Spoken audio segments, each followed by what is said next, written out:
Assalamu alaikum wa rahmatullahi wa barakatuh. Welcome to this class on the topic of Al-istinja. Al-istinja is a term used to refer to the removal of the impurities from the two orifices below the waist of a human being. That is, the two orifices below the waist of a human being, the one in the front and the one in the back. The impurities that come out from there. The removal of such is what is referred to as Al-istinja. Now, Al-istinja can be performed by two means. The first one is what is called Al-istijmar, which is the removal of the impurities using stone or anything that is solid that can be used to perform the removal. Now, to do this, it has to be that the solid thing that is used to perform the removal cannot be something of value, whose value will be reduced by using it to perform such removal. For example, an example of something solid beside a stone that can be used is to use a piece of paper or a tissue paper, as we know. Now, the piece of paper that you want to use cannot be a piece of paper that has value, like money. You cannot use money to clean or to remove impurities from, the orifice. You also cannot use any other piece of paper with value, like a certificate. Um, you know, this will be reducing the value of that paper, can even render it useless or remove the value from it. Even if you're using a stone, you cannot use a stone that is of value. Maybe like take something from the museum or something that has value attached to it and say because it's a stone, you use it. You cannot do that if the thing has value. Another thing is that you cannot use something that in itself is inherently haram or forbidden in and of itself. If that thing is forbidden, then you can also not use it. You also cannot use bone or dung, no matter how solid they are, to scrape or to remove the impurities from the orifices. Now, this removal from the orifices using al-istijmar, that is using a stone or something solid, has to be done using 3 stones. It has to be performed 3 times.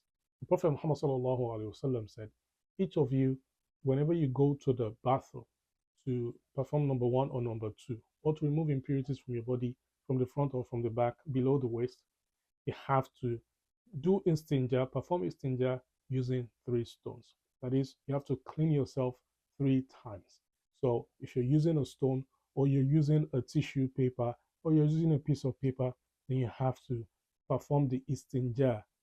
If you're doing istijmar, you have to perform it 3 times. The second option is to use water. The Prophet Muhammad used both options. He did istijmar and he also used water to remove the impurities from the orifices below the waist. Now, removal of the impurities using water is the most preferred method according to the scholars. So these are the 2 means by which istinja can be performed. Again, al-istijmar or the use of water. Al-istijmar meaning using stone or anything solid that can be used to scrape the impurities from the orifices. Or you can use water simply, which has less troubles with it. Now, let's talk about some of the etiquettes of al-istinja. That is some of the etiquettes of cleaning up after oneself, after you've performed number 1 or number 2, using either of the orifices below the waist. The first etiquette that we'll talk about is not to perform the istinja using one's right hand. This, the Prophet Muhammad is recorded to have said, La yumsikna ahdukum zakarahu biyaminihi. Any of you should not use his right hand to hold his private parts. وهو يبول when he's peeing.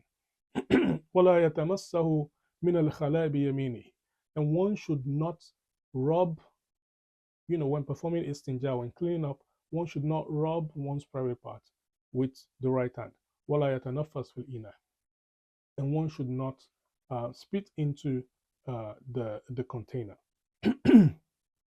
Number 2 is that one should not use the right hand to hold the private parts. This is second etiquette. You don't use the right hand to clean. You don't use the right hand to touch the private parts at all. So you use the left hand for that.